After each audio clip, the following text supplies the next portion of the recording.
इसमें सबसे पहले वो कह रहा है concept of essay. Subjective test item means यही है कि ऐसे टाइप जो टेस्ट होते हैं वो।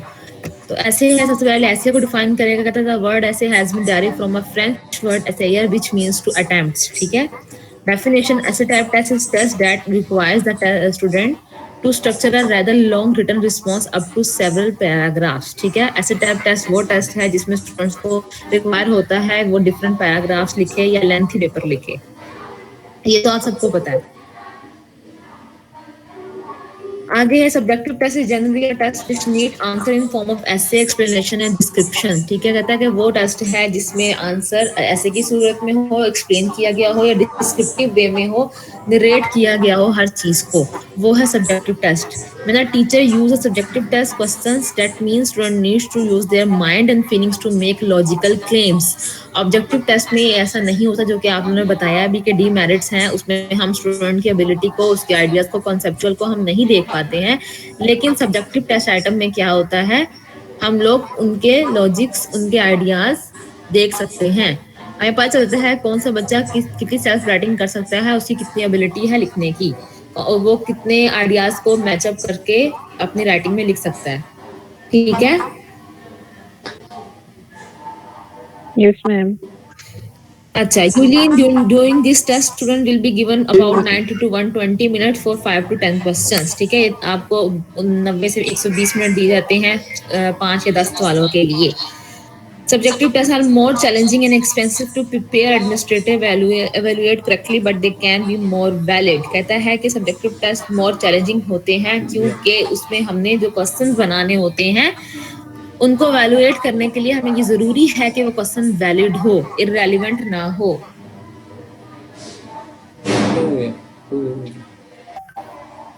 और सम टाइम ये भी होता है कि हमें जब हम बच्चों को सवाल देते हैं, बच्चे लिखना शुरू जब करते हैं ना सब्जेक्टिव में, क्या करते हैं वो लिखते चले जाते हैं, फिर वो लिख जाते हैं जो नहीं रेलिवेंट ही नहीं होता।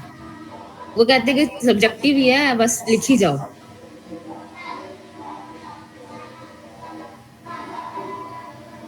ऐसा किया था उन्होंने इंटर के पेपर में, अब मुश्किल हो जाता है क्योंकि बच्चे सम टाइम अपने क्वेश्चन को किसी और साइड पे ले जाते हैं, आंसर्स को वो रेलिवेंट नहीं रहते हैं अपने, मतलब अकॉर्डिंग टू दैट क्वेश्चंस के जवाब देते हैं। सम टाइम बहुत बच्चे ऐसा होता है कि सेल्फ राइटिंग के थ्रू बहुत अच्छा लिख जाते हैं, लेकिन कुछ स्टूडेंट तो कहते हैं कि खैर है सब्जेक्टिव है, सीट भरनी है चलो, और सम टाइम कुछ स्टूडेंट होता है पूरी पूरी स्टोरी लिख देते हैं उसके अंदर।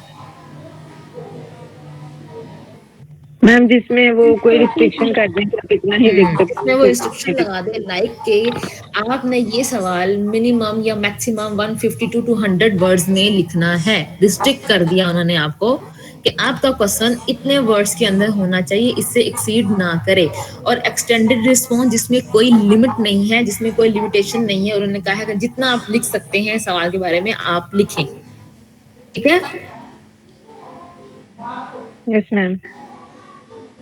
जैसे कि हम लोग आप लोगों को रिस्ट्रिक्ट करेंगे, जैसे हम आप पेपर बनाएंगे तो उसमें ये होगी रिस्ट्रिक्शन कि हम सवाल को पार्ट्स में बदल देंगे कि एक्सप्लेन करें, इसके टाइप्स बताएं और इस तरह से कुछ करके रिस्ट्रिक्ट कर देंगे, क्योंकि आपके पास लिमिटेड शीट है और लिमिटेड टाइम है। तो लिमिटेड टाइम में हम आपको रिस्ट्रिक्टेड रिस्पॉन्स करने के लिए ही कहेंगे, एक्सटेंडेड रिस्पॉन्स नहीं होगा आप लोगों का, खासतौर पर मिड्स में तो बिल्कुल भी नहीं होगा।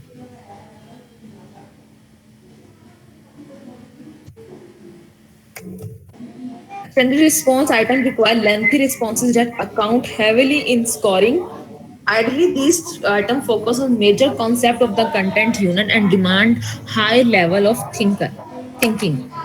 ठीक है, समझ आ गई कि रिस्पॉन्स जो एक्सटेंडेड रिस्पॉन्स है वो लेंथी होना चाहिए, रिक्वायर करता है, लेकिन उसके अंदर ये आप ध्यान रखो कि जो आपके मेजर कॉन्सेप्ट हैं यूनिट के वो क्लियर हो रहे हों, और आपके जो और वो ये डिमांड करता है कि जो आपकी थिंकिंग का लेवल हो वो हाई हो। वहाँ बोंगियाँ नहीं चलती हैं, वहाँ ऐसे जैसे कि हम लोग को कुछ भी जहन में आए लिख दें, नहीं, वहाँ आइडियाज लिंकअप होने चाहिए आप लोगों के, वहाँ आप लोगों की कॉन्सेप्ट क्लियर होना चाहिए, जो बात आप लिख रहे हो उसका कॉन्सेप्ट क्लियर हो, ताकि एग्जामिनर जो चेकर है वो उसको पढ़ के अंडरस्टैंड हो जाए कि स्टूडेंट कहना क्या चाह रहा है और वो कौन सा पॉइंट क्लियर करना चाह रहा है। आगे एग्जाम्पल है, आप मेरी एग्जाम्पल रीड करो। Techniques used in research studies explain the various ways of preventing accidents in school, workshop, and laboratory. What are the implications of fuel price hike in our economy?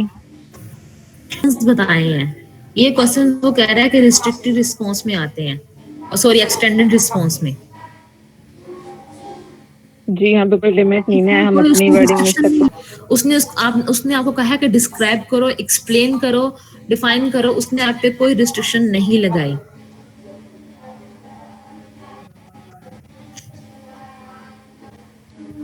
अच्छा, आप लोग कोई बताओ सवाल इस टाइप का, करो, डिफाइन करो, एक्सप्लेन करो।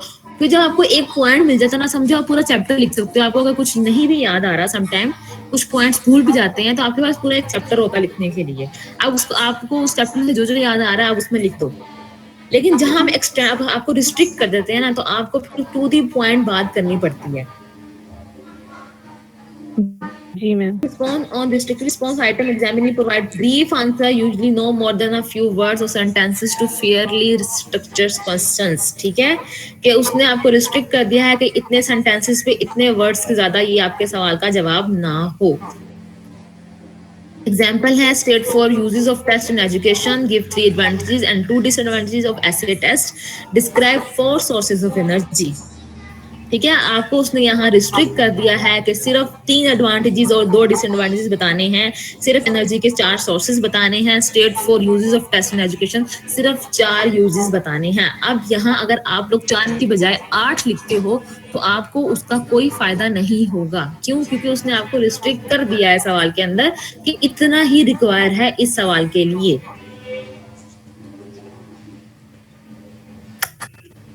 Essay test, ability to supply information, assess the ability to recall, recognize, organize and integrate ideas। ठीक है, आप रिकॉल कर सकते हो, ऑर्गेनाइज कर सकते हो अपने आइडियाज को और इंटीग्रेट कर सकते हो एक बात को दूसरी बात से। ठीक है, जब मैंने आपको पहले असेसमेंट पढ़ाया था, मैंने आपको कहा था कि अब जब आगे के पढ़ते जाओगे आप लोगों को डिफरेंट आइडियाज मिलते जाएंगे और आप अपने ही आइडियाज को इंटीग्रेट आपस में करते चले जाओगे।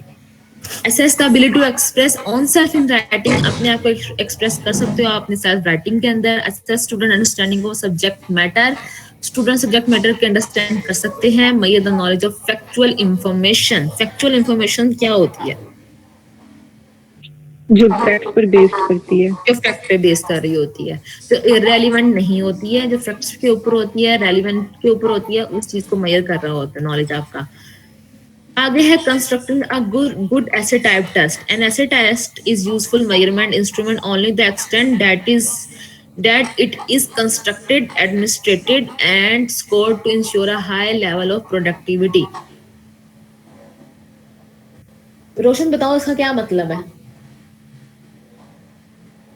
इसके थ्रू, जिस क्राइटेरिया के थ्रू आपने उसको कंस्ट्रक्ट करना है, एडमिनिस्ट्रेट करना है, उसके बाद आपने उसको स्कोर करना है। ये जब हम आगे पढ़ेंगे ना टेस्ट टेबल ऑफ स्पेसिफिकेशन और टेस्ट एडमिनिस्ट्रेशन, उसमें आपको पता चलेगा कि टेस्ट बनाते कैसे हैं। ठीक है, हमने टेस्ट के लिए क्या क्या रिक्वायरमेंट होती है, फिर हमें टेस्ट चेक कैसे करना होता है, टेस्ट को लेना कैसे होता है, तो वो सारा अगले चैप्टर ऑन द पेपर कहता है कि आपने जितनी आपको एक्सपेक्टेशन है उस पेपर मतलब उस सवाल के जवाब की, तो आपने उसको पेपर के अंदर इंडिकेट लाजमी करना है। Next. There should be no overall choice in question paper. Choice should be given for each question or it should be section wise। ठीक है, ये आपको पता ही है, आपके इंटरव्यू पेपर में सेक्शन बने होते थे। ओवरऑल पेपर में चॉइस नहीं होती थी, सेक्शंस के अंदर होती थी। या सम टाइम जब हम पेपर देते थे कहते कि पहला सवाल लाजमी है, बाकी में से इतने करें। ऐसा होता था जब हम ऐसे टाइप पेपर देते थे। Yes ma'am. हाँ, और सम टाइम अब ये होता है कि अब सेक्शंस बना दिए जाते हैं, वो कहते हैं कि इसमें ओवरऑल चॉइस देने की